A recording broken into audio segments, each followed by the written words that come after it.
All right, everybody. I was getting everything set up. I was running a little late. Um, it's just the way it goes sometimes. But hello and welcome. It is Friday, June 16th of 2017, and welcome to Do You Even Art, Episode 2.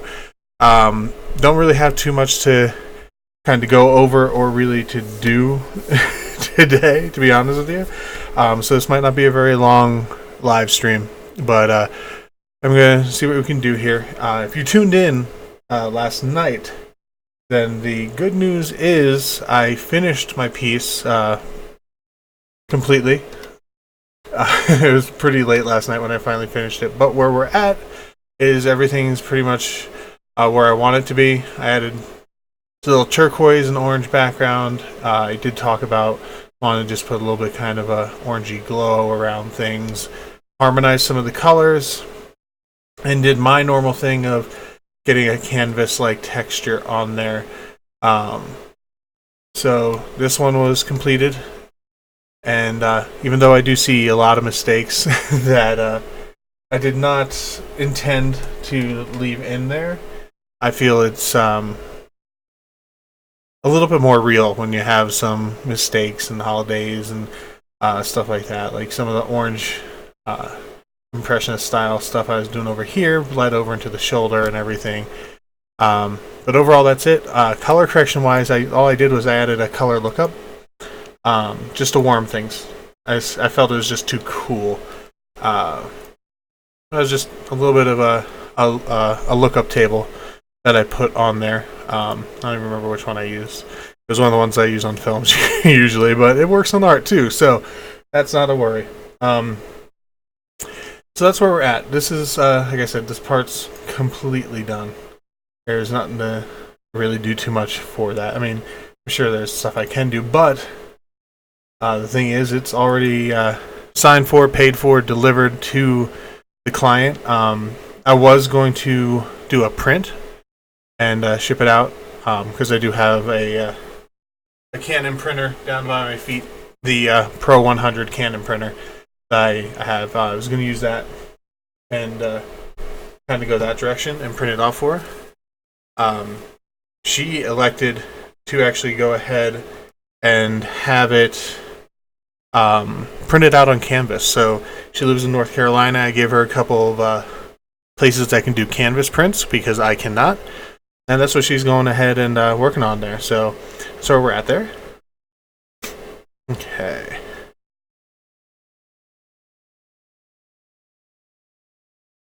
So I'm going to go ahead. We'll just close this out here and trying to think what we could possibly go over here today when it comes down to it. I was working on a Nightmare on Elm Street piece at one point. I was going to be redoing one of my previous pieces.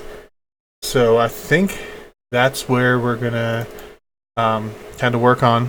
And then I do have that wedding photo to start work on, but the client requested a time-lapse of that, and I can't do a time-lapse of that and do my stream at the same time.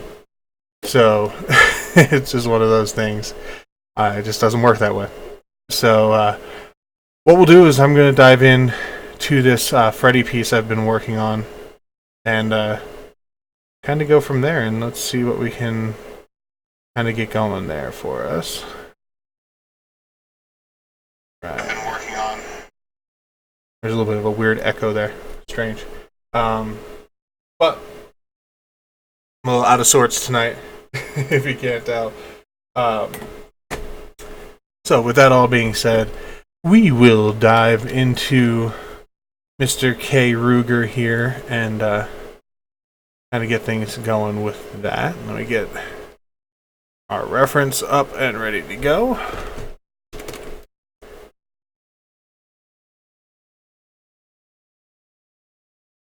Alright.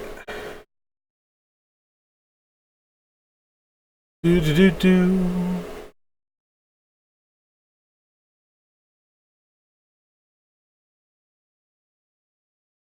Alright. So there is a story behind why I'm doing this particular Freddy piece. and I think it's a fine young story, or a fine story just in general. What we're looking at here on the left-hand side is the reference image I used for the original Freddy Krueger piece that I did, the very first of my horror movie portraits. It was the reference I used. You've probably seen this reference used a million times on a million other pieces of art as well. Now, the reason I chose this is because Freddy was my first horror icon, followed very closely after that by, of course, Jason Voorhees. And then, things spiraled. Of course, things always spiral. So that's who I kind of gravitated towards. And what I'm going to do here, because I just grabbed the original painting, which I still had the reference image in a folder and everything like that, and I was looking at it and I hated it. But here is that original painting on the right hand side. As you can see, it's a lot different than what I normally do. This painting hardly has any line work.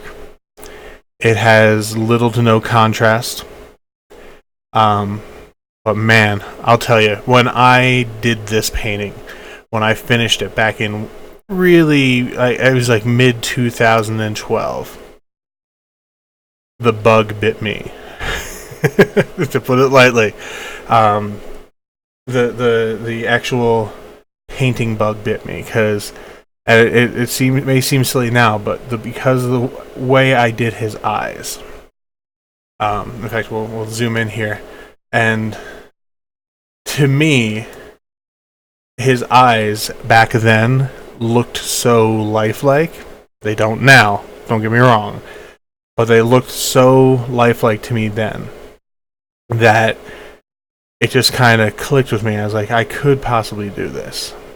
This is something that could lead to a career. I'm really enjoying doing this. And to look at it now, come on. This looks like my first underpainting that I would do for a piece when I'm just noodling around. But back then, this was the strongest piece I have ever tried to do, and it's what got me back into art. And it looks like a mess now, and I kind of cringe that I'm showing it, but it's important, especially with this webcast, podcast, whatever you want to call it. I don't know, YouTube cast, blog. It's not. I don't know what this show is. This show's just me, and you look at it and you can see the flaws. But what I wanted to do was I wanted to do kind of a 5-year congratulations on not giving up kind of thing for myself. So that's why I went ahead and started working on this piece. And as you can see, it's a lot more accurate than the other piece was overall. And I'm not even done yet. So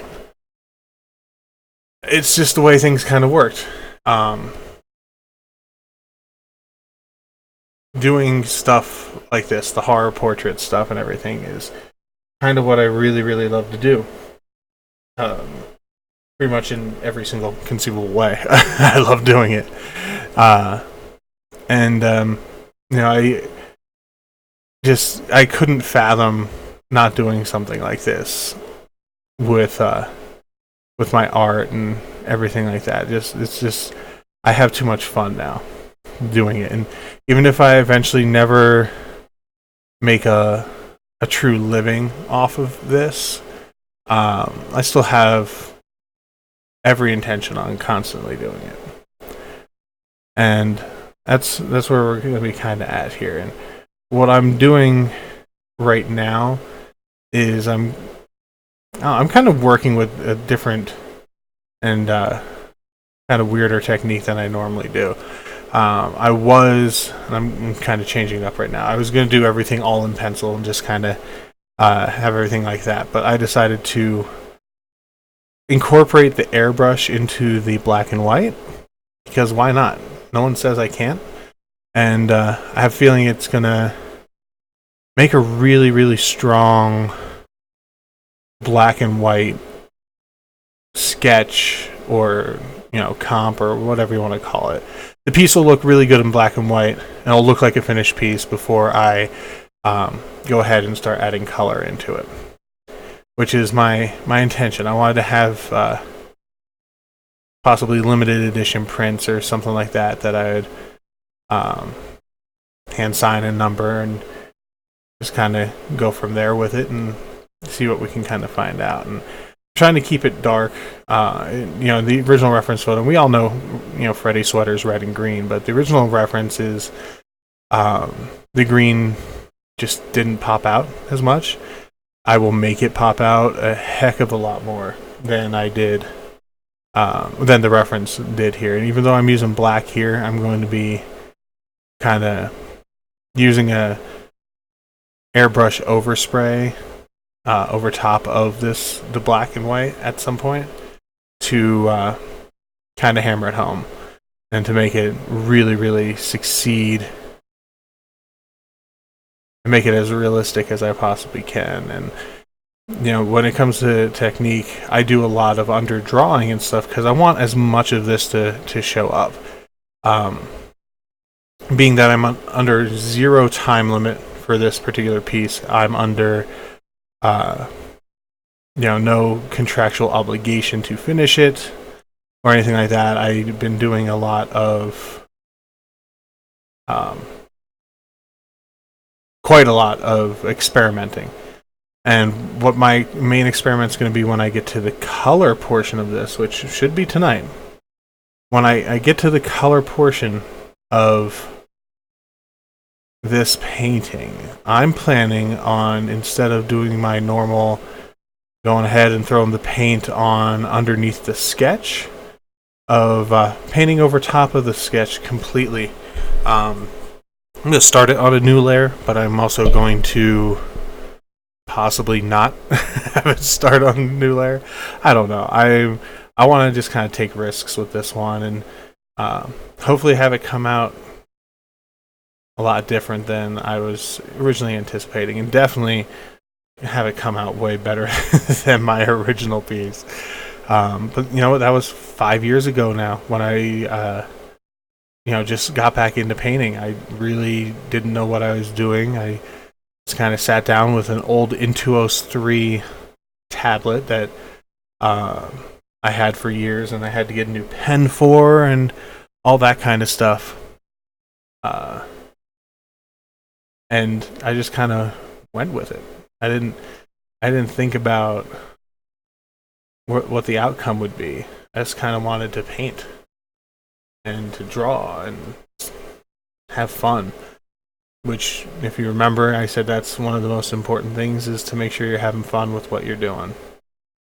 Because if it's not fun, I don't think there's a point in even doing it at all. So, just the way it kind of goes.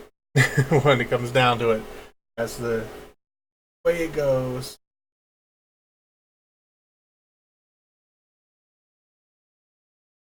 So, while I'm just kind of going ahead and coloring in all this black super slowly, instead of just grabbing a big thick brush, because I want it to be kind of feathery.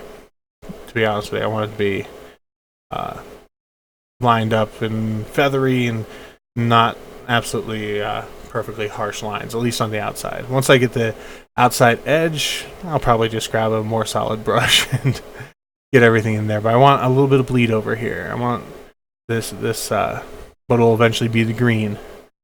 I want it to kind of spill over a little bit into the red, just like any actual knitted sweater would, because everything's kind of tied together. So there's that tiny little one row of bleed between the different colors. And if you didn't use a good yarn or something, you might have color bleed in general after you wash it or whatever. But I want it to look good, and kind of go from there. So we are. And if you do end up going ahead and liking what you see, if you haven't ever seen one of my videos before or anything like that, please 100% definitely go ahead and hit the subscribe button. I always like to have new subscribers and everything, and once you hit that subscribe button, all you need to do is hit the little, it should be right around here in this direction, hit the little bell so that way you get notified when I go live, because I try to get it at 9:30 p.m. Mountain Time every night. However, I was 15 minutes late here, so who even knows? Is there going to be anybody who's going to be sitting around and watching my full self draw on a Friday evening? It doesn't matter. I love it when people watch, don't get me wrong. I love all my viewers, all my fans that are out there. There may be only a few of you, but you're getting in on the ground floor. But hey, it's a Friday evening. I have nothing better to do than to sit here and paint. So I'm glad that anybody who is out there watching right now live is out there with me and hopefully enjoying. And if you have any questions, please go ahead and hit the chat up. I notice I've been kind of glancing over at it every now and then. I have my second monitor set up to my left. And all you need to do is just throw a question in there and kind of go from there. And I'll talk. We'll talk art. We'll talk technique. We'll talk whatever you really kind of feel like, if you feel like it. And go from there. But, try to keep it family friendly. At least I try to curb my cursing and all that kind of stuff when I do a live stream, just because, hey, you never know. Being a dad kind of toned me down when it came to that stuff. So I try to keep all my streams and stuff like that as family friendly as possible. Even when I do my Twitch streams, of which I'm probably going to be doing another Twitch stream. I'd say hopefully tomorrow night. I'm going to live stream me playing Uncharted a little bit more. So definitely find me on Twitch at that Stephen Rice, because that's where I am all the time. And we'll go from there. All right. So, like I said, I'm just kind of getting this shadow here to look right. And then I'm going to have the green area be pretty dark for this part. I'm going to try not to have it be perfectly black except around the edges. And I may mess this up, and that's fine. One thing I do like to do with my airbrush, if I'm looking to have some kind of texture or anything, is the airbrush I use is just the standard airbrush that kind of comes in Photoshop, the more realistic one, whatever they want to call it. But if you adjust that splatter size to about 17%, what it does is it gives this really nice texture. I use it for a lot of stuff. This texture I use for a lot. In this instance, I'm using it mostly so that it has a knitted kind of feel to it. In other instances, I'll lower the opacity down super low, lower the flow down as low as I can get it while it's still being visible, and I use it for skin texture this way. And that's the one thing that I love about working airbrush wise. Even though it may not be a real airbrush, I like the versatility that you can get to the flow. I like the versatility that you get pretty much everywhere. So I go from there and see what we have going on with everything. I'm gonna hop over and share my live stream. Just because I'm terrible at self-promotion sometimes, all the time. And I sometimes forget to tweet out the live stream before I start it, and then all that does is cause chaos. So, I am going to go ahead and share this real quick. And bear with me. I know there's only one of you watching right now, which I adore you for watching. Thank you so much, whoever you are. Little number one fan. It's probably just me. But that's alright. So let's go ahead and share this here.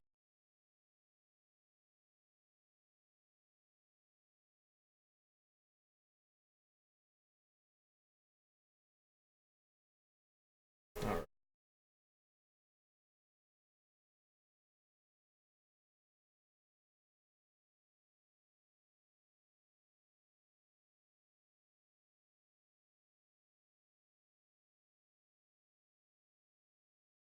Set this to public. We are almost done. Boom.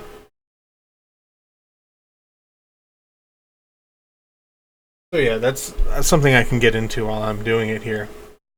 Is when it comes to self promotion and everything, it's my weak point. It's horribly my weak point because I forget.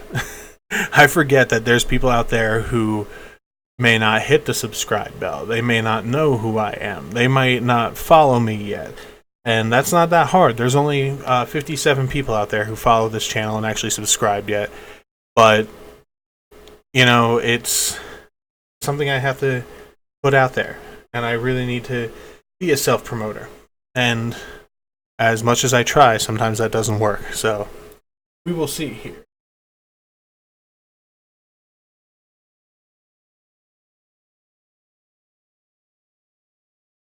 Get my Twitter on.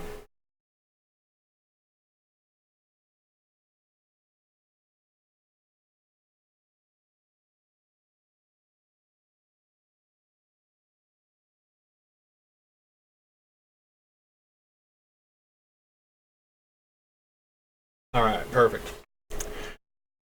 So, sorry about that.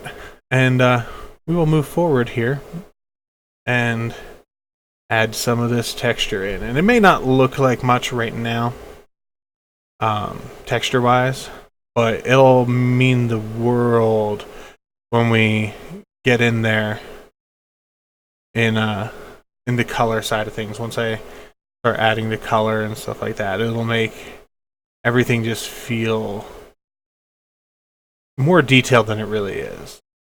Because, you know, you can sit and you can render out something pretty often, and you could spend hours upon hours making something look right, and that's fine. But sometimes you can get away with just having that hint, that little wink and nudge, the little nod that you're kind of looking for. That kind of sets it in the view of, all right, so I kind of see that. I can see what's happening there. I see the texture. It looks like it's fully rendered out. It looks phenomenally rendered out sometimes. But I try to work smart.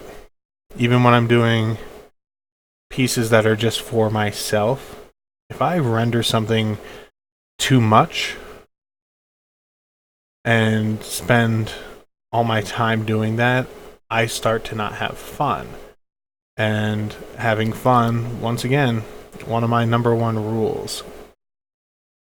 Because art is supposed to be fun, people. My son would laugh at me saying people, because I kind of tried to get him away from his live streams of just calling everybody people. And then I went ahead and just did it, and he'd be like, "Daddy, stop saying people." And I'll be like, "What do you mean, you people?" And he won't get it, because he has never seen Tropic Thunder yet. And that's something that, when you think about it, it's a tough balance, because some of the art I do is very violent, or has movie characters that my son hasn't seen yet, and he'll ask me, he'll be like, "Who's that?" Or even shirts I wear, because I wear a lot of horror movie shirts and stuff. Hey, Daddy, who's on your shirt? And why are they bleeding? Well, son, I'm gonna set the story straight about Jason. But yeah, I have artist friends and stuff who do shirts for places like Fright Rags and everything, and I always support as much as I financially can, and it makes for some interesting conversations with my son. And I'm not going to keep him away from watching horror movies, but I am going to be at least a little bit tactful about it. I started watching them when I was very young. I don't think it had a negative effect on me, but he's not me. He's a completely different little person. But he has a lot of my personality.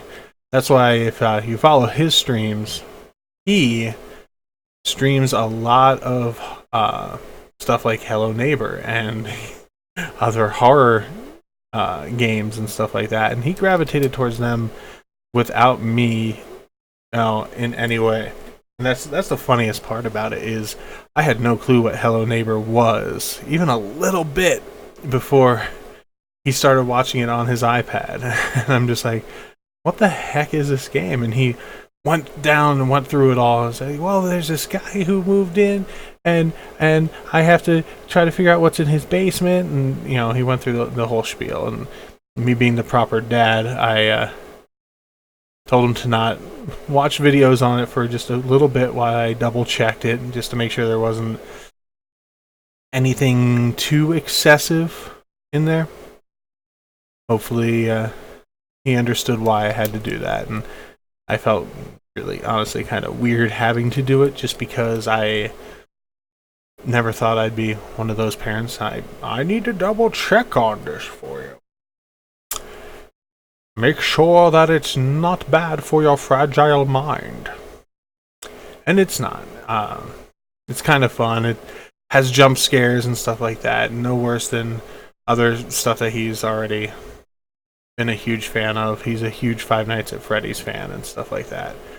So, nothing more than that. It's just some jump scares and creepy ongoings and subtle nods and hints to stuff and everything. So, I'm not too worried about that. And apparently this is a parenting kind of thing now, but I can't talk too much about what I'm doing here when I'm just kind of coloring in things black. I did go ahead and I put this on a separate layer real quick, just because I was just having a hard time just wanting to not stay in between the lines, and I didn't feel like redrawing stuff, and that's my prerogative. Alright, so add a little bit more shadow here, I think, at least a little bit more. Not too much, but I'll at least make this edge a lot softer than it is. It looks like a harder edge in the reference photo, but I'm trying to avoid super hard edge shadows unless it really dictates it, like around the fingers of the glove and stuff like that. That's where I'll throw in the super hard edge shadows. But overall, I don't want it to be too hard edged, at least for this piece. I do like some hard edge shadows sometimes, though, don't get me wrong. There's gonna be some in here, of course, like where the red meets the green and everything. Keep that nice contrast going. So, while I'm getting into this, being that this is an art blog more than anything, or art podcast more than anything, I want to kind of go into a couple of things that really kind of changed my perception of being an artist sometimes. If you tuned in yesterday for our debut episode of Do You Even Art. And I did live streams beforehand, but didn't really have a focus on them. I didn't have a name or anything, and I decided I'm going to be hip and cool. I'm going to call it Do You Even Art? And it was the hardest thing for me to not just add bro at the end, just to be ironic. But I'm glad I didn't. But you can call it that if you're ever talking about it. See the latest episode of Do You Even Art, bro? All your friends and family members will instantly love you and definitely not think you're a douchebag. But when I was talking yesterday, I talked about a bad experience over a portrait of a pet for a friend of a friend. To kind of put it out there, and it was at that point I had the harsh realization that I was in a business. I didn't really think about this as any type of business situation before. I knew I made some very, very low amounts of money doing it, not even enough to have the IRS want money. That's how little money I actually make doing art. Is the IRS is even like, we don't really care. I put it all in my taxes, and they're just like, this is too low of an amount. We just whatever. You're still getting the same amount of money back. It doesn't matter. And when I went ahead and had that bad experience, it was that wake up call of crap. I need to treat this a little different than I have been. Everything before this point has always been what are commonly referred to as handshake deals. You want me to draw you a painting? Okay, cool. Here's how much I charge. Here's what you'd be looking at, and here's what happens once I'm done. Do you agree? All right, cool. Shoot me an email with your references, and we'll get this going, and we'll create something nice together. Once I had the bad experience, and I'm not trying to throw anybody under the bus. That's why I don't really mention names of the bad clients I've had in the past or anything like that, because it doesn't really matter.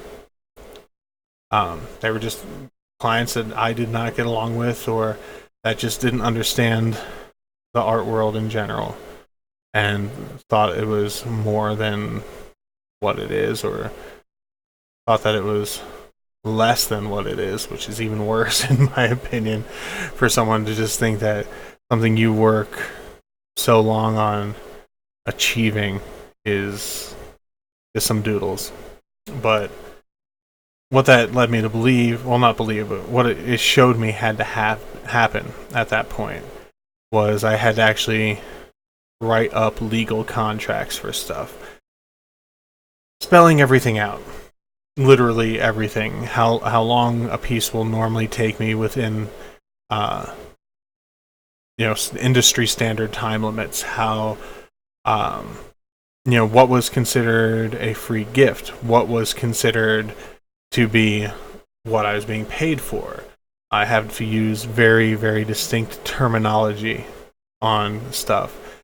I had to throw in a clause in my contracts of, if there's changes that need to be made after a certain point, there's an extra charge for it. And, I have to get everybody to agree to that.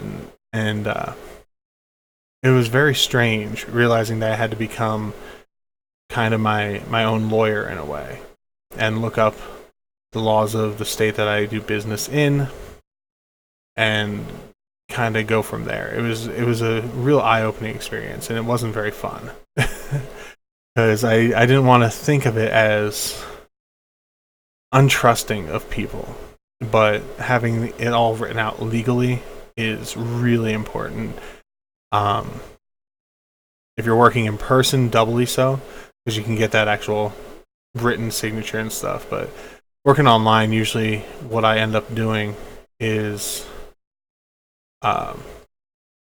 kind of sending them what the contract is, having a spot at the bottom that very plainly and clearly says, typing your name here or any variation of your name, which I had to learn because somebody didn't put their middle initial in and tried to use that once to get out of something, and that did not work. But putting your name here or any variation of your name is a legally binding contract for X amount of work, etc., etc., etc. And it made things more complicated on my end. Some people found it kind of strange. Well, you're just an online artist. You just how can this be a legal kind of thing? And it's more just to protect myself, and that's really what contracts are. They're there to protect yourself, because if you get a client who just tries to mess you over and take away your time, your work, the stuff that you spent so long trying to make perfect for them. And they come along and say, oh, yeah, I don't like it. So because I don't like what happened here, I'm just going to say that, you never gave me the product. Which unfortunately happens pretty often. That's fine, because now I have my legal contract to back me up, and to really just kind of keep people in check. Once they know that there's a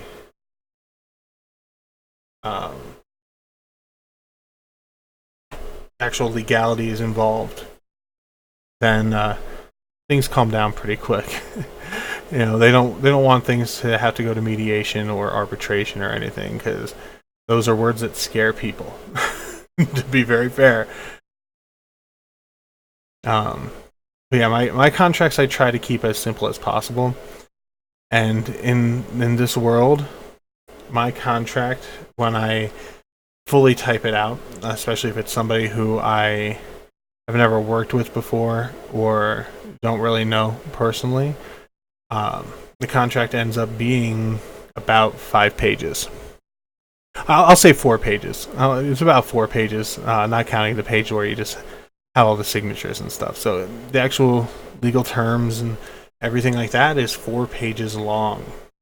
4 full pages long. And people get intimidated by that, but it's important in there. I put in exactly what I'm doing, how many changes can be had, if any, at the same price, how much the down payment needs to be, how much the final payment needs to be when the final payment is delivered, and everything is included in all of this. And makes it easier.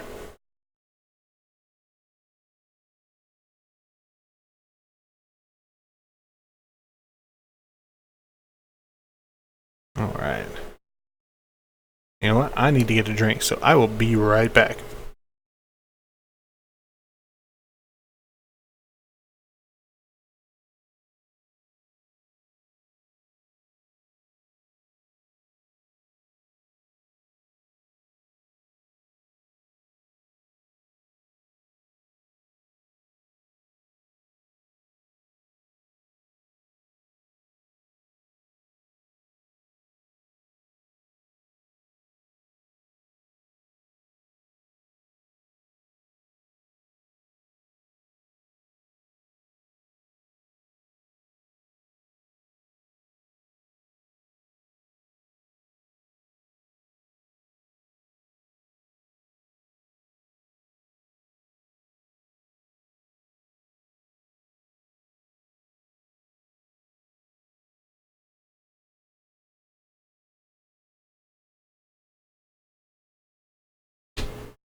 And I'm back.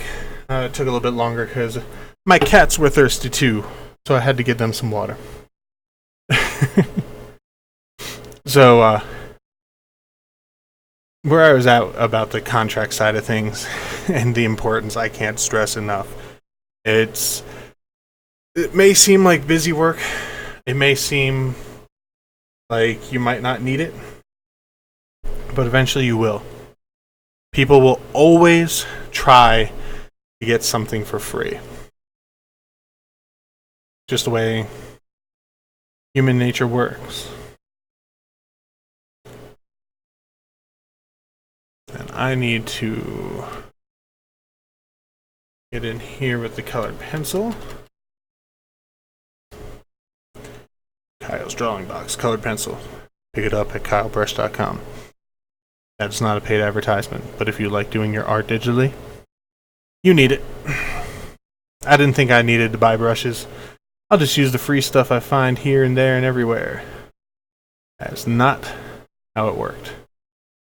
Second I bought these brushes, I immediately was like, I was an idiot for not buying these brushes years ago when I first heard about them. If you want, you can make your own brushes. That's fine too. But I do not have the time to create brushes.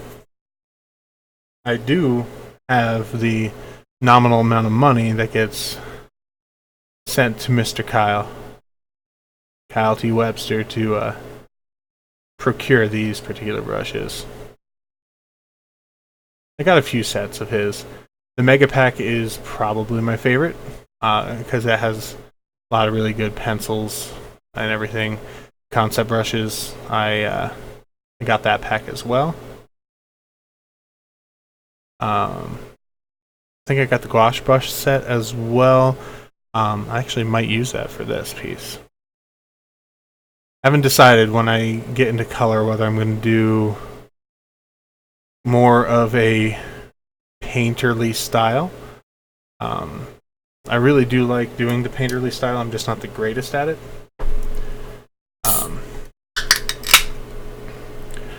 But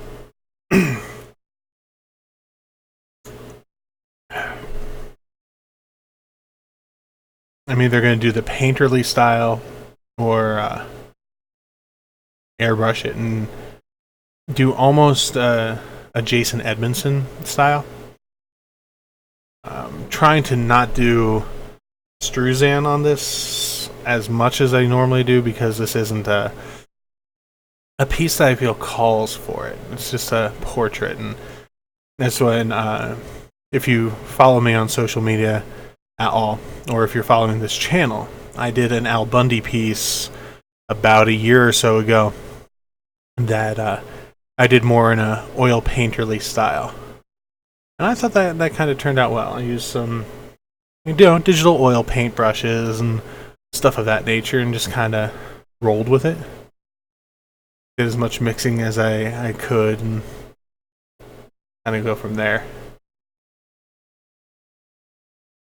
And color is always my Achilles heel, and that's why I still do a lot of color picking off of references at times, just to get it to at least a certain point.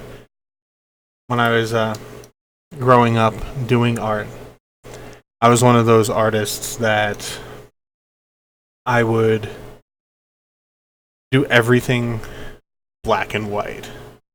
You know, it was more evil, it was more metal, it was more goth back then. You know, if I had just stark, scratchy lines and, you know, show everybody my tortured soul through my art, kind of thing. as cliched as it sounds, but that's what I did. That was my style. It was always very dark and very just contrasty, black, scratchy kind of stuff. And then if I did throw color in, of course it had to be red because it was their blood, it was their entrails, it was anything dark and evil that I could get into it.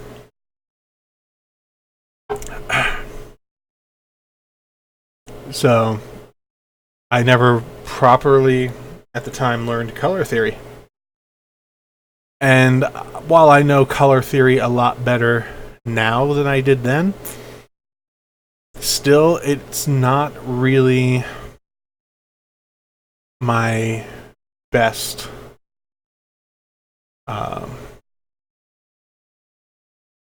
stuff. I use color all the time now, but you know, if someone asks me for a certain color palette or something, hey, do you think that would look good if we use this analogous color palette? Let me Google that for you, and I'll look it up and tell you later. Because I am not sure whether or not it would be. I just do not know these particular types of things. I do more so now, don't get me wrong. But there'd be times people would ask me these questions, and I'd go, I don't know. Maybe. I'll say yes, and you'll agree with me, right? Perfect. So, one thing I do want to point out that you might have noticed as I was kind of going around this painting is the one thing I really wanted to try to do as much as possible was not use any smooth, curvy lines. And it may look like I did, especially if you look at the eyes. Because eyes are what? Eyes are round. But if you get in there at 100%, you'll see that for the most part, except for highlights and stuff, but for the most part, I did everything with straight lines. Even these curves and stuff I did with very tiny lines, which I'll just kind of show you here quick. So if you're looking to replicate a shape that goes like this, right? If you want to do it, but you want to be absurd like I was and just not worry about anything other than lines, I just go like this, and then tinies. Just make them straight lines as much as humanly possible, and I just keep doing this as much as I can. And yeah, when you're zoomed out, it doesn't look any different than if I just went in here and just was like, oh, well, here's the line I'm going to use for the pupil. There we go. Looks no different, but I know right here whether or not he used a curved line or not. And even with the nose here, straight line here, mostly straight line there. As much as possible, I did it.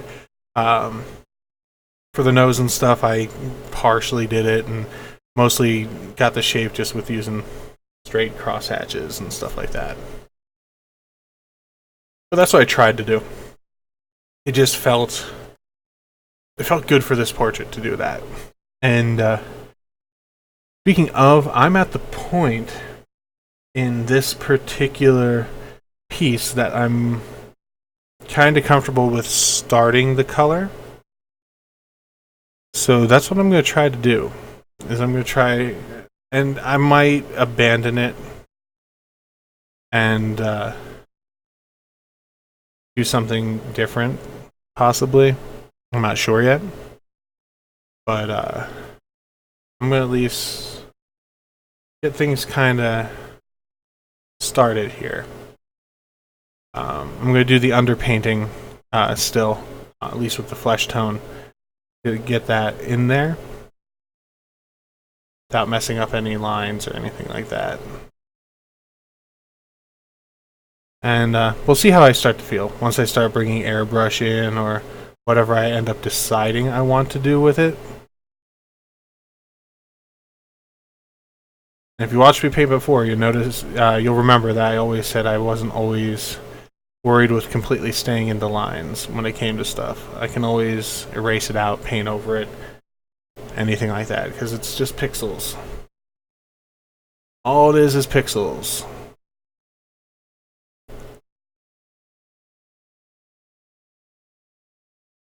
And pixels can be drawn over each other, usually without a single care in the world.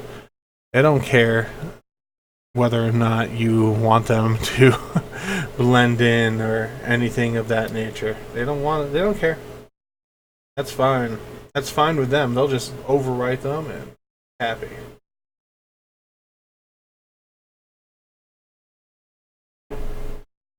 And basically just gonna get some rough color in here. When I say rough, I mean really rough.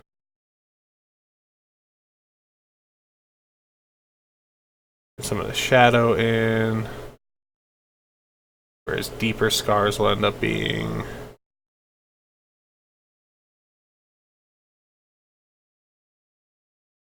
I always had this idea of someday wanting to do kind of a redesign of Freddy, and you know that we know how well redesigns of famous characters can go over, especially with the Elm Street remake that came out and the unfortunate facts of the fact that he looked like he was just a burnt cat almost. I thought his performance was good for as much as he could do with that script. I think the script was the biggest issue. Didn't take enough chances when it came down to things. There really was no chances in it. They played it as safe as they could with that remake. That's not what I wanted personally. It may have been what other people wanted, but frankly, I'd never heard of anybody out there really clamoring for a sequel to the Elm Street remake. I think they probably could have done something good with it if they took the criticisms that some people had and kind of went back to the drawing board on some things. I would have loved if they took more risks than they did. But who knows? They probably would have messed that up too, to be fair. I don't know. I don't know what would have happened. But as I'm doing this, I made the decision while I'm talking to you that I am going to do a more painterly style. Now I just need to decide on what type of brushes to use. So I'm going to go to a blank spot here and kind of play with the brushes that I have and see if anything feels right.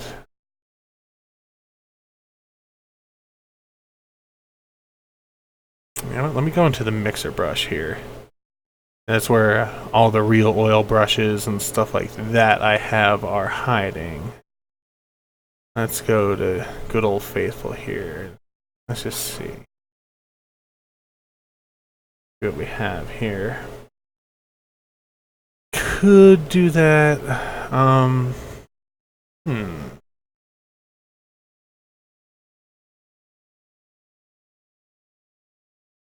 I try to until I get a better. Yeah, that one actually might work.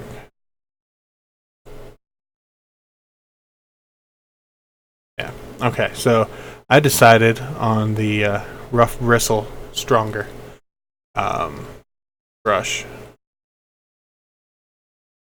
I think that's going to be something that'll work really well. I may change that decision in the future, but let's get in on this here and throw some detail in. Boom, boom, boom, boom. So you can tell the reference I'm using is not the greatest reference in the history of mankind. Especially when zoomed in this far. And that's where I kind of have the most fun. Because I can look at this and see details that some people might not see. You know? So...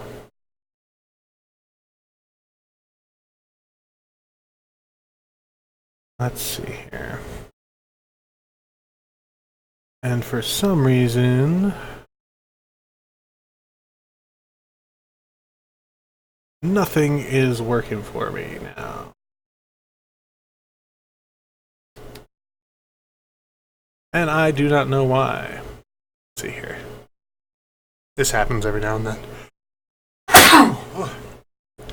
Bless me. So what sometimes happens, and I am not sure exactly why. Occasionally my brushes get messed up. And it has nothing to do with the actual brush itself. It has something usually to do with my tablet. I think that's what's going on now. It's not recognizing button presses. Like it is, but it isn't. So just those. Nope. Every single brush isn't working. What I have to do is I have to save this, and I need to reboot Photoshop. Because even the ones that are in Photoshop themselves are not doing what they're supposed to. I'm going to save this reference quick. Red ref. And let's reboot Photoshop. Alright. So while I'm waiting for that to reboot on us here, I do want to, thank everybody who's out there watching, whether it was yesterday, today, or any of my other streams, if you see them in the next few days. I want to thank every one of you for coming here and supporting me in some way. Even if you can't donate, which there is that donation link right in my description below. You can donate anything. If you have $1 or $2, please help me out. Throw me some donations. I would appreciate it. But even if you can't donate, if you can share the stream or tell some of your friends who are into art or podcasts or just want to watch a fat guy sit here and talk to you. I don't know what kind of fetishes are out there. But definitely just, share, like my videos, definitely subscribe if you can, and hit that bell, get those notifications in, and be awesome. I'd really, really appreciate any little bit of support that you can get out there for me. Because it'd be awesome. I like having support here, and this isn't my day job, unfortunately, yet, but I would like it to be. So just, the way it kind of goes is I'd love to be able to make sure that I can get this information out to you guys and draw with you. And what I'd really like to do is when I get a stronger following, I would absolutely adore the ability to live stream an actual full setup for you. Like, have somebody come and do requests. I would love to take requests and just sketch out stuff. And, by the end of the stream, have a piece of art for you based off, if you're donating and stuff like that, and kind of go from there. So, let's see here. The rough bristle stronger is what I was trying to work with. And there we go. Now it's back to what we're supposed to be seeing here. So, let's go ahead.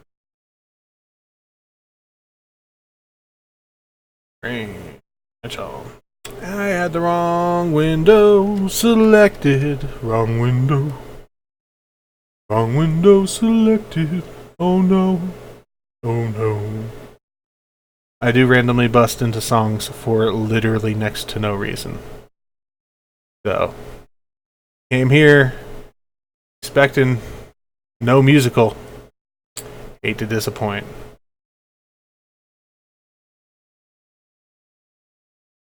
Because I will throw musicals everywhere.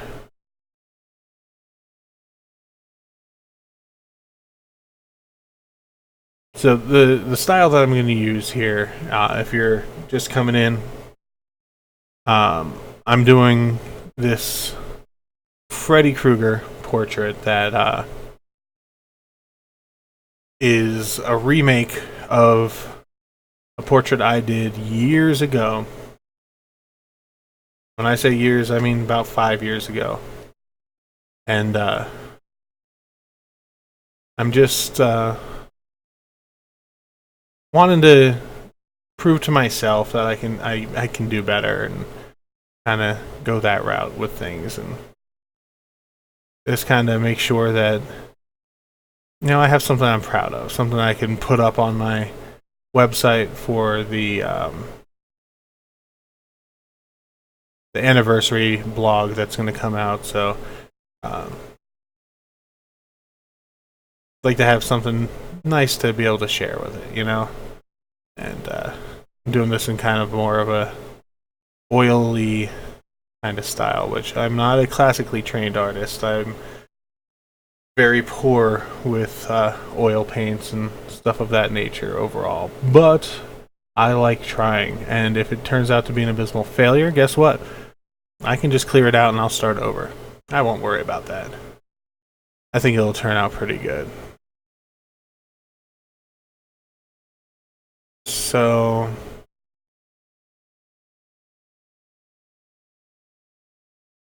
move into a little bit different of a brush here, because something's not feeling right with this set of brushes I was using. Still want to use this the oil paint brushes from Kyle, but I wanted to use the real oils that he has set up, because these are nice and smooth. You can blend really easily and give it that Renaissance kind of look there. Bring this a little darker. There's even like I said, I do color picking and stuff like that at times. So I'm gonna set this to multiply. Even when you do color picking, a lot of times it won't feel right, and then you just adjust it and up the contrast if you need to, or whatever you're thinking about, whatever makes you kind of happy, and not to sound too much like Bob Ross, because I don't want to steal his gimmick there, but man, do I watch a lot of Bob Ross at times. Introducing Bob Ross to my son and stuff like that, and he doesn't quite understand the majestic nature of Bob Ross, but that's alright. He's only 4. He knows he wants to grab his crayons and he wants to draw Pizza Steve from Regular Show or something like that, and he darn well is going to do it the way he wants to do it, and it is awesome. People have asked me, because I do a lot of artistic stuff. I do my art here. I do musician stuff, because I play guitar and I write my own albums and all that kind of stupid stuff.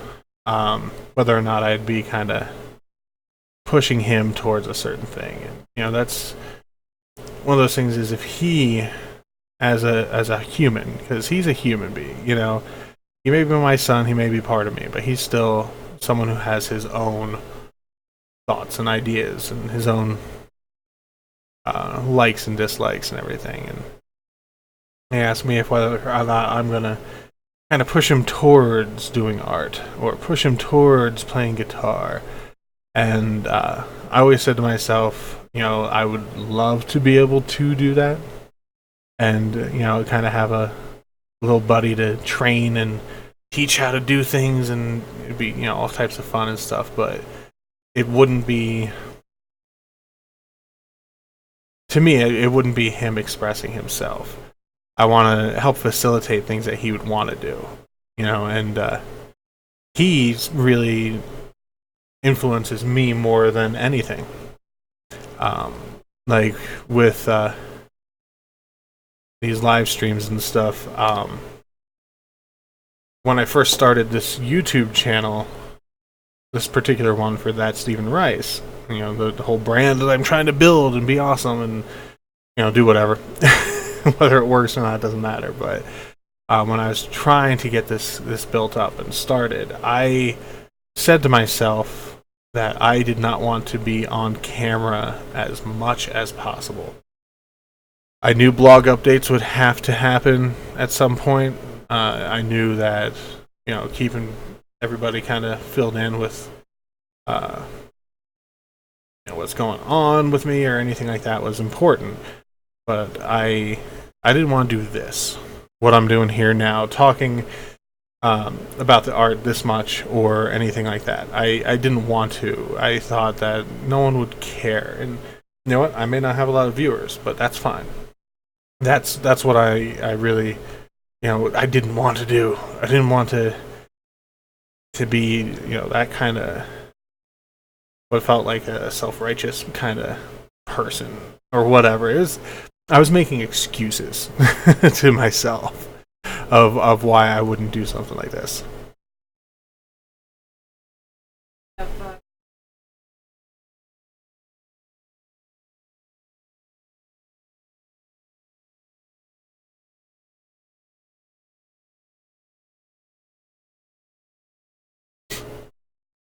Now I lost my train of thought. But I will be right back and finish up my thoughts.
And I'm back again.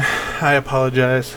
Apparently, I'm the only person who can get my son to go to sleep properly. Or whatever.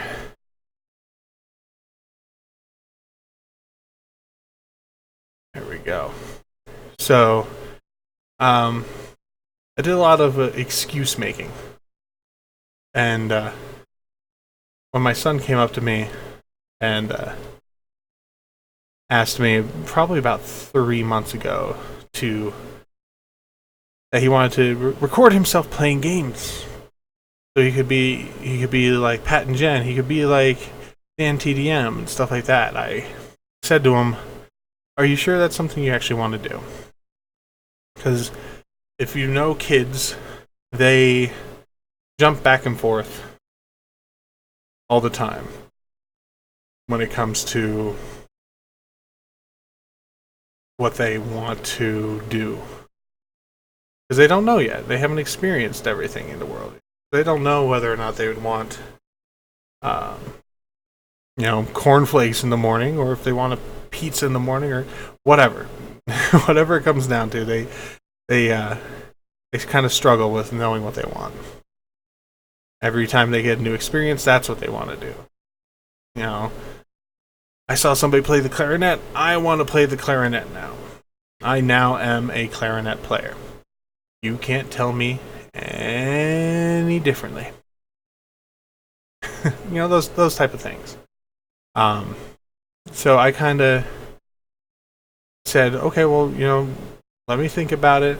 Let me see if it's possible that we can do it and everything. And I originally was just going to, and even his first few videos were just him on his laptop, and they weren't live streams at all.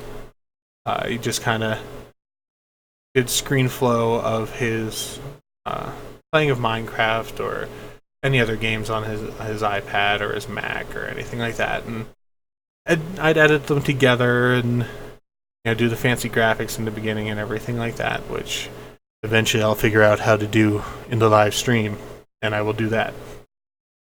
Because I like intros. Intros are awesome. Um, but I kind of just was plotting on how to be able to do it for him. But meanwhile, also giving him time to kind of dwell on it and really see if that's something he wanted to do. Because I didn't want to jump the gun on it, and I had to think, about whether or not he was too young or anything. And some people might think that he is too young for it, but he has fun. He doesn't really know how to read yet, so if there was, and there hasn't been, thankfully, there was any bad stuff going on in the live chats or in the comments or anything like that, he wouldn't know. Anyway, I would know, and I would get angry and go from there. But he doesn't fully control his YouTube account. He doesn't have the password to get in and do streams on his own or anything like that. It's kind of, I handle all of that for him. I write up his descriptions and I do all of that fun stuff. But what's up, little bear? Speaking of the devil.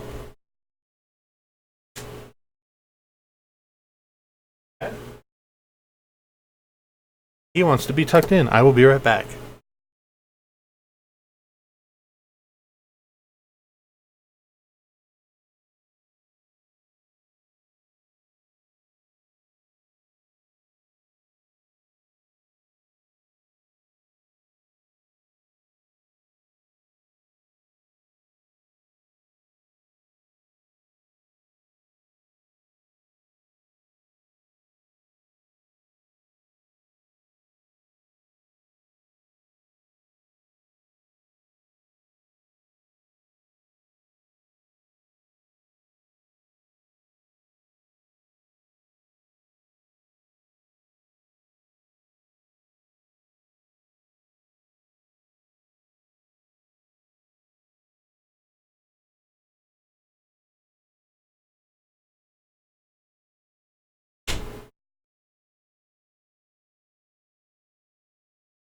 So yeah, back again. And he just wanted to be retucked in because he had to get up and do his business. So yeah, the point I was kind of getting at that I got kind of away from is he started having so much fun once I let him actually do his YouTube channel. He had no inhibitions. He didn't care if he had viewers. He didn't care if anybody was watching what he was doing. He just wanted to share his joy of playing games and being a kid. And that was insanely inspirational to me. Like, beyond anything that anybody else in the world could have said to me about just kind of going for it. Don't worry about what people say, kind of thing. And not putting down any of my friends who have said that. Not saying that their opinions didn't matter or anything like that, but seeing that kind of purity and joy from my son, who is part of me, kind of really put it into perspective as to why was I, at 35 years old, scared of sitting in front of a camera and talking about something I love doing. I don't know. Why would I, at 35 years old, care about sitting in front of this camera and worry whether or not an internet troll out there, thinks that I'm too fat for the internet or something stupid.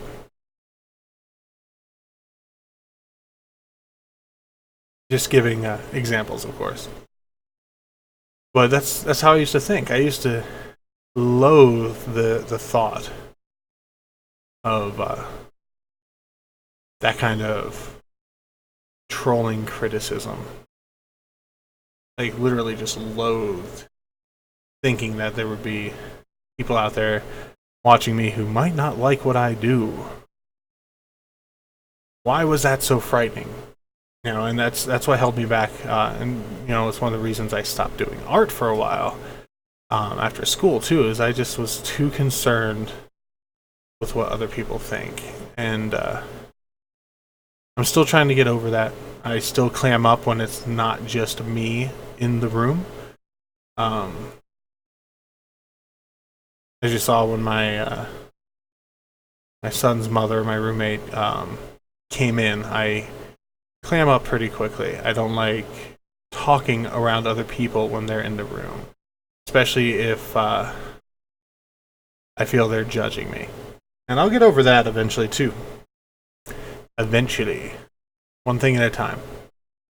But helping him with his first few videos made me want to start doing videos properly. And I think stuff like this is definitely more proper than constantly just doing time lapses over and over. And you know, I tried doing voiceovers for the time lapses that I did do already, and I felt that I just sounded like an idiot and all this other kind of baloney that I would tell myself just to explain why I wasn't succeeding. Well, the reason that I don't have 100,000 YouTube followers is because people just don't appreciate what I do. It has nothing to do with the fact that I upload at a terribly slow pace. It has nothing to do with the fact that the second I get any type of criticism, just stop doing it. It has nothing to do with it. It's all everybody else's fault. That's not true, by the way. Everything that I did with my original trial run of doing YouTube art stuff was just all wrong. I just did not do anything right. I wish I would have. I probably would have more followers by now. I'd probably be a little bit more well off in terms of fear, in terms of worry, in terms of my anxiety and stuff like that. That's alright. I don't need to be perfect. That's another reason I decided to do these live stream podcasts instead of constantly doing the time lapses. I'm still going to do those. So if you're a fan of them, if you're one of my subscribers from before I started the podcast live stream stuff, I am still going to do those. They just take a lot longer to produce. Basically what I do is I record the entire process from beginning to end of me doing a piece of art. So if a piece of art takes me 2 weeks to do from beginning to end, doing a new time-lapse video will take me at least 3 weeks. Because once I have all that footage, I need to go through that footage. I need to actually do the time-lapse portion of it, because I record everything in real time. So I have, 45, 50 hours worth of footage over the course of 2 weeks that I need to go ahead and make sure is edited properly, and then I have to do my voiceover work, and then I have to do this, that, and the other thing. So it was a much slower upload schedule than what I ultimately wanted to do. Because when it comes to YouTube, when it comes to the algorithms they use, which thankfully to the Game Theory channel, which recently just did a huge video on the Facebook algorithms and how it actually works, which, oh my lord, I can't believe that MatPat did that. Went through all of that. Whatever, MatPat stuns me. Even if some of his theories are out there sometimes, just the amount of research and thought he puts into some of these are just, they blow my mind, and they'll continue to blow my mind. I'm a fan. A lot of people say they can't stand the way he displays information and stuff, and whatever. I don't give a flying crap what what they have to say. I think the theory channels, Game Theory, Film Theory, GT Live, which I don't get to watch nearly as often as I'd like to. those videos are awesome. And when it comes to the algorithm, artists and stuff like that, I don't follow trends. I didn't. I may have mentioned fidget spinners last night, but I didn't do a fidget spinner video the second they became popular. Maybe I should have. Maybe I should have just drew a fidget spinner and saw what happened. That Stephen Rice draws fidget spinners. They're not spinning, they're not animated, but look at that rounded off triangle. Oh my. Next on That Stephen Rice Follows the Trends, I'm gonna buy a romper. Yeah. Art, there's nothing really you can trend in art. Unless you're going for the stuff like you're really into anime, so you just kind of follow whatever the latest anime trend is. And I only draw in this style now. I'm not a huge anime fan. I respect anime quite a bit. It's just overall not for me. I like some anime, usually the older stuff that was around when I was a kid.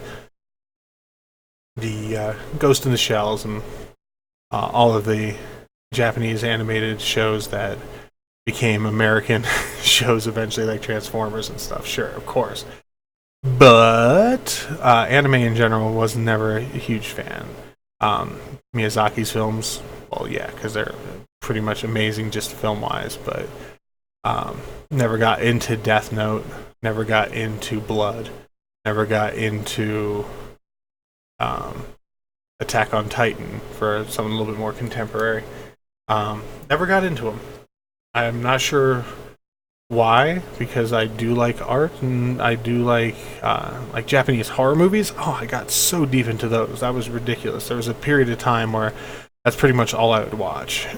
And it was right before there was the big boom of American remakes of Japanese horror films. I got so deep into it. Thanks to my one older friend. His name was Skylar. Don't know if he even likes me anymore. Don't even know if he knows I'm alive anymore. But he got me into Japanese horror films pretty deeply for a long time, which was fun. Him and our friend Diana would come over sometimes. It'd be like 2, 3 in the morning. He'd bang on my door. And I went by the nickname Steve-O back then. And Steve-O, wake up. We have this new film that no one has ever really seen, and we want to watch it here right now. All right, what is it? Well, it's called Ringu. All right, let's see what this is about. And that was, they had to have it imported from, Japan on a region-free disc and everything like that. And we'd sit and we'd watch it and stunned at just the different style compared to American horror at the time. And it was phenomenal to me. Like that movie was so good at the time. And people praise the remake and stuff, and it was all right. I don't even, other than like the opening sequence and stuff, and the scenes with the horses and everything, I don't really remember much about it. I remember Naomi Watts being in it. I couldn't name a single one of the other actors right now off the top of my head, which is kind of sad because normally I could do that. But the remake was good, but I guess it just wasn't memorable enough for me. The easiest way to put it, it just wasn't memorable enough, I guess. That seems to be an accurate statement. Definitely way less offensive than a lot of remakes out there. And I had this weird desire lately, and I'm probably going to do it tonight after I'm done with our stream here. Had this weird desire lately to go back to remakes that I absolutely hated and watch them again with some fresh eyes. I did it once and it was with the Rob Zombie Halloween because I had a bunch of people whose opinion I kind of respected at least a little bit when it comes to stuff. And all of them, you need to give it another shot. You need to give it another shot. It's way better than you probably remember.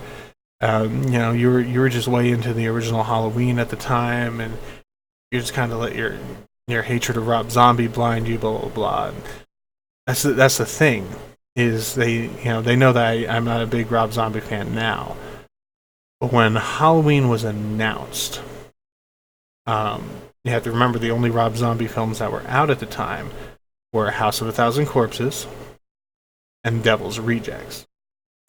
Those were his two big films. And even though Corpses wasn't that great, it had a lot of flaws. It was fun. It was kind of serviceable.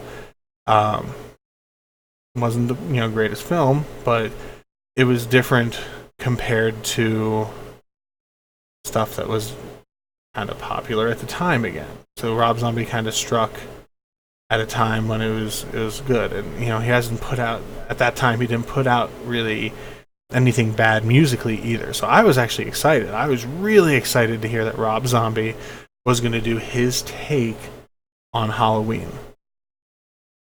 And to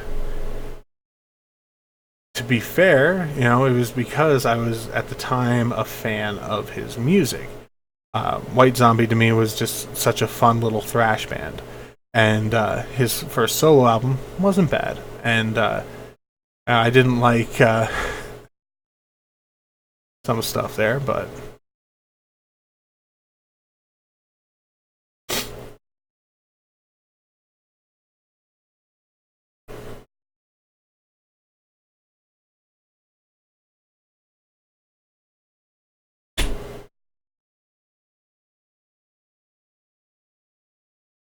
overall, I didn't hate Rob Zombie at all. I thought that he was going to do a good job. He spoke about it with the right kind of feel. I'm a huge fan. I wouldn't disrespect John Carpenter's vision, blah, blah, blah, stuff like that at first. Little did I realize that was pretty much all a front. And when I actually saw the remake, I was kind of furious at the time. I did an entertainment review site back when it first came out. I did it from like 1999 all the way up until 2011, I believe, was when I finally shut it down. But it was called WTF Entertainment. WTFentertainment.com, and it was run by me and my friend Tommy Donovan. We used to run websites together. In the mid and late 90s, we were known as the Film Spies for a while because we actually, at one point, got a lot of inside Hollywood information that we put out there, and we got some write-ups and actually got some pretty good reviews at times. We'd get screeners and stuff like that. We had a good time. And then I did WTF Entertainment, and everything was still kind of good, and I changed the entire home splash page for WTF Entertainment when Halloween came out. It used to be, splash pages used to be super popular. For those of you who are younger and don't remember the quote unquote very heavy quote unquote glory days of the internet, but splash pages and stuff like that, where you had click to enter and all this kind of stuff, were huge. You had to have one, and the reason for it was for people with slower connections. They would get there, they would just have one image to load, and you could have the rest of the web page load in the background. All 6 or 7 megabytes of total space that you had for the website. You could have it all load in the background. And that was a big deal. You had to keep your images as small as possible. You'd have your GIF images, and you'd be doing everything you possibly could to make it so that people, when they get to your page, didn't have to sit there and stare at nothing. So I changed the splash page when it came out to this horribly dark and angry image of a pumpkin. And it was the Halloween pumpkin from Halloween 1, and it was my own take on it. And some people thought it was, at first, was just kind of celebrating Halloween in general. And then the next day, after I put that pumpkin up originally, I added some text. And the text on the splash page started off was, "We used to really like zombies." And I left it there for another day. And people thought it was just because there hasn't been a good zombie movie in a while, or whatever they kind of thought at the time. And then I'm going to get kind of crass with this next part. So, if there are any younger children, don't repeat what I say in front of your parents. But the next day, I went in again and I added the text. I added some more. And where I had it before, it said, "We used to like zombies." And then I hopped in and changed the text to, "We used to like zombies." And then Rob Zombie came in and fucking ruined the entire Halloween franchise with his bullshit piece of crap remake. And that got me some less than positive attention from people. And some of our ad sponsors at the time and everything kind of apparently had a little bit of a stake in it. I didn't have many ad partners at the time, but the ones that did apparently were really banking on that remake, making them money too. And that was kind of, not fun, but epically amazing for me, because I never pulled punches with my opinions. And that's how my entire website got started, is I never pulled punches with opinions. And Tommy and I, we got into a huge argument once before I really became friends with him.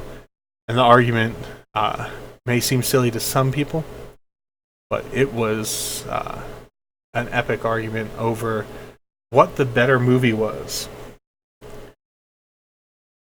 So, let's think of it this way. The two movies we are arguing about, what was the better movie, was between Armageddon and Eyes Wide Shut. This was the argument that still rages on to this day. Tommy is still to this day a huge proponent that Armageddon is a good film. Bless his soul, as it were. Bless his little heart. I don't know how little his heart is. He might have like a gigantic elephant heart, for all I know, that will beat 1,000 times longer than mine, and he'll live forever. But we got into this argument, and it became a heated argument. Because you have to remember, when we started these websites, it was back in 97, 98. So I was 16 and 17 years old at the time. So I was the epitome of what eventually would become the internet asshole. I just would blast him. Do you even know a single fucking thing about movies at all? Do you even understand what you're trying to tell me is that Armageddon is a better movie than Eyes Wide Shut? And I'm a huge Kubrick fan, so Eyes Wide Shut, to me, being his final film and everything, was really, really important to me. to the point that I still will defend that movie till the end of time. I love Eyes Wide Shut. Just it's so dark and subversive and so easy to conspiracy theory. Oh wow, I cannot talk tonight. Wow, to have conspiracy theories about and everything. It's too fun.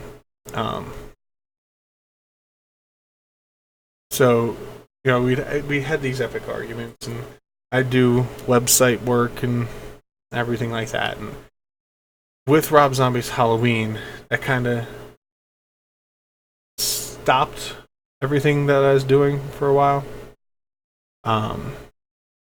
Because we weren't doing the Film Spies stuff anymore, and WTF Entertainment mostly was just me at the time. Then Tommy had a lot of stuff going on in his life, and he didn't really have time to devote to helping me run the website anymore. So I just really had unfettered opinions about it. So for me to go ahead here now and be like, maybe I'll go back and watch some of these remakes that I thought were terrible and just see how they are is kind of a big thing for me. I have friends who told me recently to go back and rewatch the Texas Chainsaw remake again. Not the beginning, the original Texas Chainsaw remake from '03. I'm like, do you really want me to do that? And they're like, why? I'm like, you weren't there in the theater when I went to see it. That was a much happier Steve time. A much more naive Steve at the time who thought remakes of older movies like that couldn't possibly ever be bad. I love Texas Chainsaw Massacre. I loved Leatherface. Seeing him done now would be a revelation. It would be inspired. It would be the greatest thing ever. And me being young and stupid at the time, I went to go see it, and I kind of walked out of that theater by the end of it with a partially broken hand. The reason that I walked out of the theater with a partially broken hand is because when I was seeing it, it was on opening day, and there was hardly anybody in the theater. Because there was one theater that was around where I grew up and where I was living at the time that even on opening day, hardly anybody would show up. They stayed in business because once opening day was gone, people would start to show up. But for some reason, opening day, I mean, it was a chain theater too. Opening day for this particular theater always was empty especially for horror movies. Like when Freddy vs. Jason came out and stuff like that, it was to me it was filled a lot more than normal. Seeing the fact that there was only like 5 or 6 rows that were actually empty, which if you think about it, opening night for a large budget movie usually is packed to the gills, to where you have to kind of clamor for a seat and everything. Was not the way it was for this particular theater. So I was there, and I was sitting kind of off-centered. I was there with some friends, and I was kind of right next to one of the walls that was there. And I had this nasty temper at the time for a multitude of reasons. And I started getting so angry at the remake, and this, in hindsight, sounds like the most ridiculously silly, dumb thing ever. But I had a temper, and I started just smacking my fist against that wall that I was next to really hard. And it was just a solid concrete brick kind of wall with fake carpeting over it and all that kind of movie theater stuff. And so all people heard occasionally was just kind of a thud, like somebody kind of lost their balance and were walking down and fell into a wall or something. It wasn't anything super loud, but it was bad. And it wasn't like my hand was completely shattered. It was kind of just my knuckle, which I don't know if you can see it here, but I don't have knuckles on this hand, really. These two are still here, this isn't. So I was kind of just doing this against the wall. Kind of broke those and smushed them down, and they're kind of there, kind of not. Now that you know all about my knuckles, buy my book. So, for me to think that tonight I am going to go back and, hey, guess what? I'm going to watch the Texas Chainsaw remake for the first time in about 12, 13 years, or however, I don't even know. How long has it been out? It's been out since 2003, I think, right? Probably. So, almost 14 years or so. For me to go and say, hey, I'm going to watch this movie again, might not be the brightest thing. But I'm going to do it because why not? It'll give me something to talk about with you guys on the next live stream. Which, the next live stream, I don't think I'm actually going to do a live stream tomorrow, just so you know.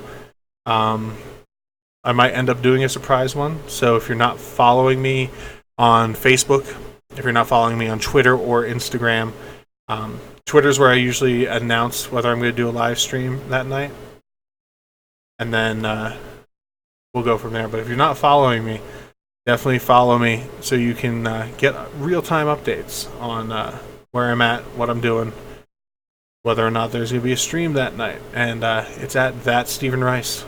That's where I'm at everywhere. That's Stephen Rice on Instagram. That's Stephen Rice on Twitter. If you're following my old Twitter, it was at one point srice13. It is no longer srice13. I changed my Twitter handle finally after being that Stephen Rice for 5 years or so. I finally got around to changing my Twitter handle. Which took a lot of thought because I had a lot of stuff out there linked with srice13, and then I went to log into Twitter today even and completely forgot that I changed it. So I went to log in, and what happened? We do not recognize this username or password. What do you mean you don't recognize this username and password? And then I eventually remembered, because I'm typing in srice13 like an idiot. So that happens. But next time we do a live stream, I do have something pretty special that I'm going to be doing here. And I actually will give a little bit of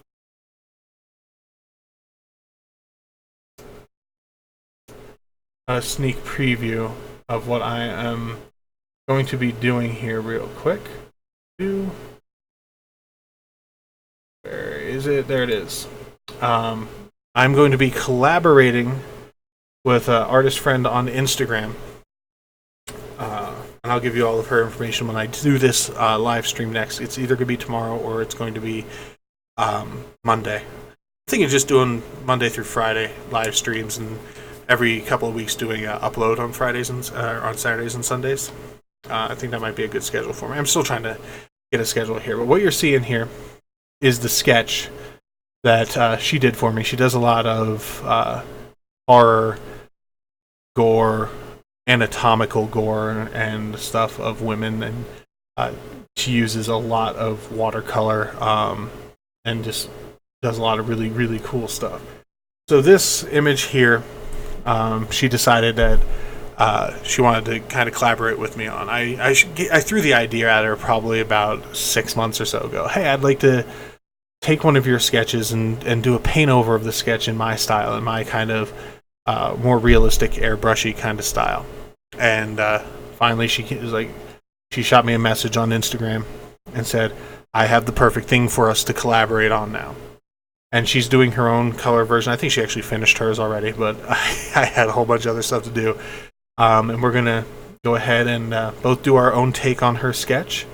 And I'm going to kind of work within the confines of her design. I'm not going to change the design at all or anything. I'm just going to add my own visual flair and my own style to it and see what kind of happens there. And this is what my whole next stream is going to be about, is going to be working on this and kind of going from there with it. So, with that being said here, we're at this point here with our good old Fred head. Let me zoom out here for you. We got a lot done tonight when it comes to this picture. I really think that the oil brush that I'm using is going to skyrocket this piece and make it a good companion to the original piece. If you're just joining in with watching it, what is going on here is I am redoing my first painting that I have ever done as a artist recently. Not counting my time in school or anything like that, but my recent art world where I became that Stephen Rice and I started taking commissions and everything. I did a painting, which was this. This was my first painting, and it is not very good.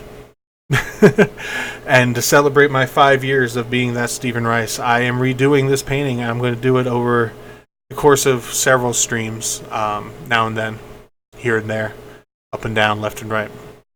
And here's where we're at with the remake, the redo of the painting so far, based off my original horribly low quality reference image. So thank you so much once again for joining me on Do You Even Art? This was episode 2 on Friday, June 16th of 2017. This is that Stephen Rice signing off for the night. Please make sure to click that subscribe button if you haven't already, or you know what? If you're watching this later, not only is there a subscribe button there, but if you look just over there, right around that area, you're going to see a circle with my ugly face in it. You can hit subscribe there too. Above that is going to be a link to my website right there. And then above that is going to be my most latest video other than the one you're watching. So please like, subscribe, share, tweet, Instagram, do anything that you can to help support that Stephen Rice on YouTube. I'm going to thank you once again so very much. Especially if you hit that notification bell to get my live notifications. This is that Stephen Rice signing off once again. Everybody have an amazing evening. Goodbye.